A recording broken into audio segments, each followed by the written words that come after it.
안녕하세요. 파산관제인 홍익 변호사입니다. 오늘 이제 제가 상담한 것 중에 일부입니다. 일부 쟁점인데, 상속재산 파산에서의 환가, 특히 망인의, 돌아가신 분이 다른 사람에 대한 채권은 어떻게 환가하는가요? 돌아가신 분의 재산이 파산 선고 당시 가진 재산과 장래의 청구권이 상속재산 파산에서의 상속재산이 되죠. 상속재산은 돌아가신 분을 기준으로 뭐 부동산이 있을 수 있고요. 그다음에 채권이 있을 수 있고, 채권 중에 뭐 임차보증금이 있을 수도 있고, 그다음에 뭐 예금이 있을 수도 있고요. 보험이 있을 수도 있고, 보험 해약 환급금. 그다음에 또 뭐가 있을까요? 뭐 차량이 있을 수도 있고, 생전을 기준으로 모든 재산이 다 형태가 있을 수 있습니다. 주식이 있을 수도 있고요. 그렇죠? 그랬을 때 뭐 퇴직금이 있을 수도 있고요. 그랬을 때 뭐 다른 거는 별로 어렵진 않아요. 부동산은 관제인이 환가를 하면 되죠. 뭐 경매루트인지 임의 매각을 할 수도 있고요. 그다음에 뭐 예금은 예금 계약을 해지하고 돈을 예금 그대로를 파산재단에 편입하면 되죠. 적금도 마찬가지고요. 증권도 마찬가지입니다. 그 매매 당시의 가격으로 그대로 원상회복하면 되죠. 자, 근데 다른 사람에 대한 채권, 이거는 쉽지가 않습니다. 왜냐하면 지금 얘기한 부동산은 이제 경매로 이제 약간 좀 시간이 있지만 이제 뭐 그렇게 오래 걸리진 않죠. 한 1년, 2년 내에 팔 수도 있고요. 예금은 금방 환가가 되죠.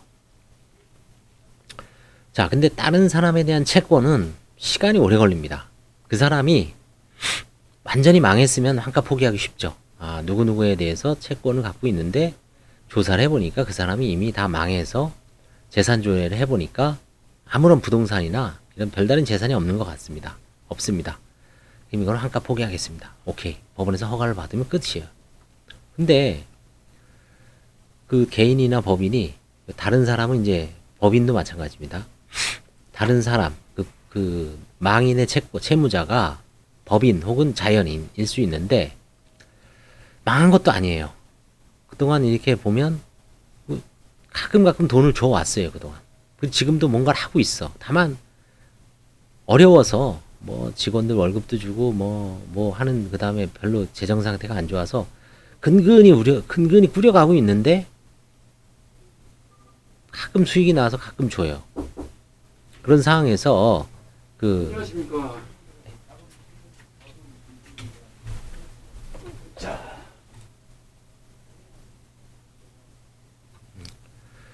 그런 상황에서 이 채권을 환수하는 건 시간이 오래 걸립니다. 그럼 이거 어떻게 할 것인가? 이런 경우에.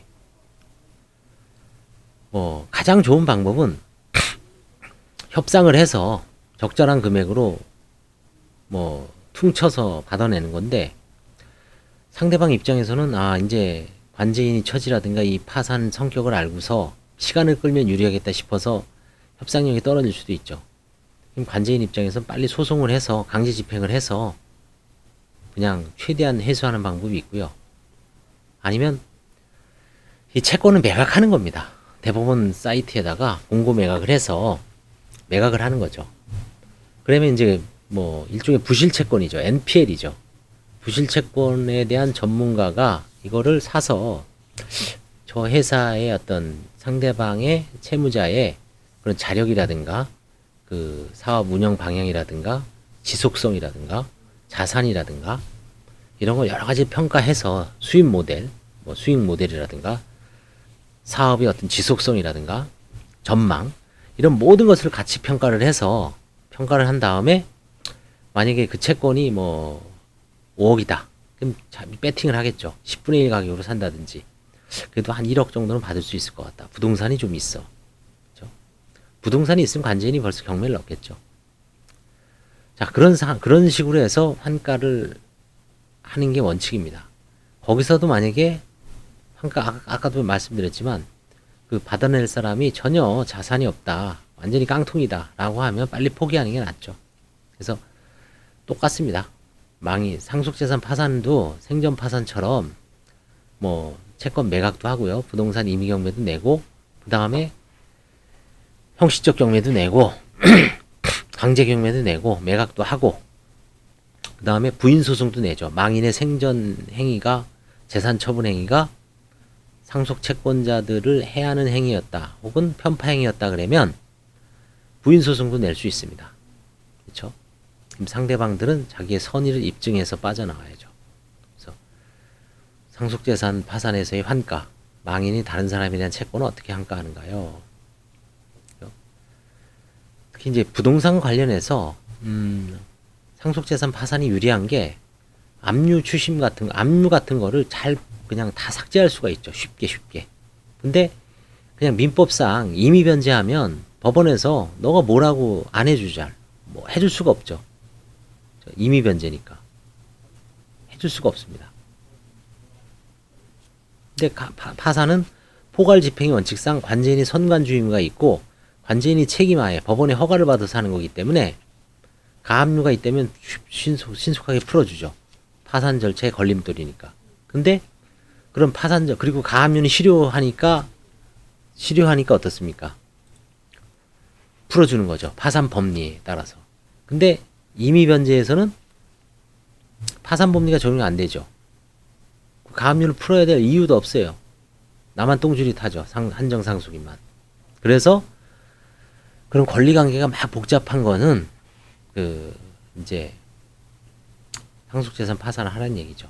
마찬가지로 이런 망인에 대한 채권이 있을 때 이거를 상속재산 파산에서 하면 관제인이 투명하게 소송을 하거나 관계 경매를 놓고 최소한 나중에 매각까지 해서 여러 채권자들한테 납득을 시킬 수 있기 때문에 그게 강점이죠.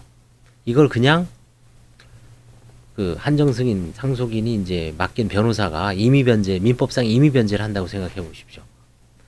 저걸 그냥 받을 가능성이 높은 거를 그냥 우회해서 다른 친인척한테 빼돌려 놓고 싸게 채권자들한테는 퉁치고 뭔가 자기들이 불법적으로 이득을 취하려는 채권자들이 의심할 수도 있죠. 또 실제 그런 일이 안 일어나라는 법이 없습니다. 그렇죠?